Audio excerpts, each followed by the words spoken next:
FaceTime on iPhone. In this video, guys, I'm going to be walking you through on how you can enable or how you can FaceTime on iPhone.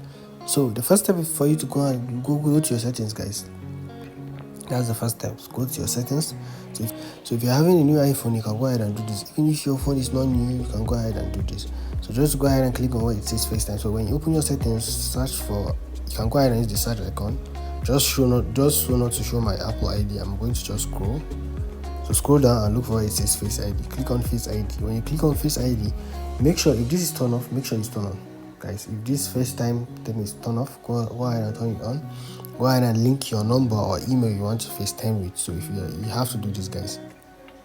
So you have to do this. If you can't find this here, you can go ahead and look for iMessage. So you can go to your message, turn this on, select your address where you want the app you want to be using, the phone number or email you want to be using. Go ahead and select that. When you do that, click on FaceTime. Make sure everything is turned on. Once you are done with this step, guys, go ahead and open your FaceTime app. So search for FaceTime. When you open your FaceTime app, guys, you're going to be seeing something like this. So if the person you want to FaceTime is not here, showing here, you can go ahead and click on new FaceTime.